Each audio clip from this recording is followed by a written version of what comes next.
রাজধানীর সড়কে শৃঙ্খলা ফেরাতে ঢাকা মহানগর পুলিশের নতুন এআই ভিত্তিক ট্রাফিক ব্যবস্থাপনা শুরুতে আশার আলো দেখালেও এখন বড় চ্যালেঞ্জ হয়ে দাঁড়িয়েছে নিয়ন্ত্রণহীন অটোরিকশা। অত্যাধুনিক এআই ক্যামেরা বসিয়ে লালবাতি অমান্য, উল্টো পথে চলাচল, স্টপ লাইন ভঙ্গ, জেব্রা ক্রসিং দখল, হেলমেট ছাড়া মোটরসাইকেল চালানো ও অবৈধ পার্কিংয়ের মতো অপরাধ স্বয়ংক্রিয়ভাবে শনাক্ত করছে পুলিশ। মাত্র কয়েকদিনেই শত শত ডিজিটাল মামলা হওয়ায় অনেক গাড়ি চালক আগের চেয়ে অনেক বেশি সতর্ক হয়েছেন। কিন্তু পুরো উদ্যোগের সফলতাকে প্রশ্নের মুখে ফেলেছে ব্যাটারি চালিত অটোরিকশা।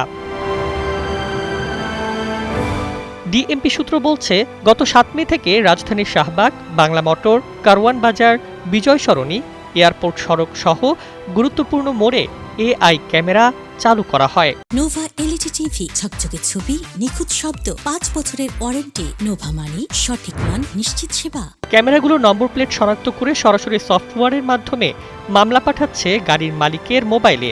ফলে প্রাইভেট কার, বাস, ট্রাক ও মোটরসাইকেল চালকদের মধ্যে আইন মানার প্রবণতা দৃশ্যমানভাবে বেড়েছে।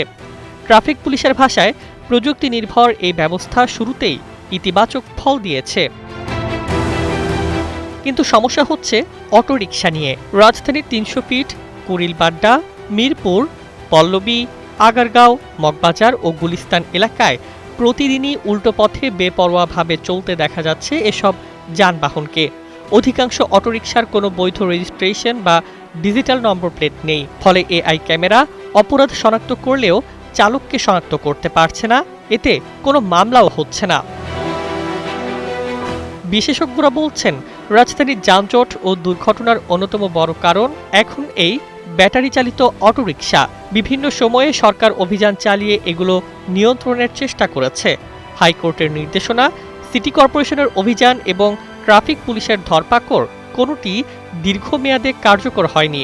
রাজনৈতিক প্রভাব, বিকল্প কর্মসংস্থানের অভাব এবং যাত্রীদের নির্ভরতার কারণে অটোরিকশা পুরোপুরি বন্ধ করা যাচ্ছে না। সম্প্রতি নতুন বাজার এলাকায় উল্টো পথে দ্রুতগতির একটি অটোরিকশার কারণে বড় দুর্ঘটনার আশঙ্কা তৈরি হয়। মোটরসাইকেল চালক শেষ মুহূর্তে ব্রেক করায় প্রাণে রক্ষা পান। এমন ঘটনা এখন প্রায় প্রতিদিনের বাস্তবতা। ডিএমপির অতিরিক্ত কমিশনার আনিসুর রহমান জানিয়েছেন, নম্বর প্লেট না থাকলে এআই প্রযুক্তি শনাক্ত করতে পারে না। তবে সব যানবাহনকে আইনের আওতায় আনতে কাজ চলছে। তিনি জানান, ঈদের পর ব্যাটারি চালিত অটোরিকশার বিরুদ্ধে বড় ধরনের পদক্ষেপ নেওয়া হতে পারে। বিশ্লেষকদের মতে, শুধু প্রযুক্তি বসালেই হবে না। রাজধানীর সবচেয়ে বিশৃঙ্খল যানবাহন অটোরিকশাকে নিয়ন্ত্রণে আনতে না পারলে কোটি টাকার এআই প্রকল্পের সফলতা শেষ পর্যন্ত ম্লান হয়ে যেতে পারে। News desk, ২১ television.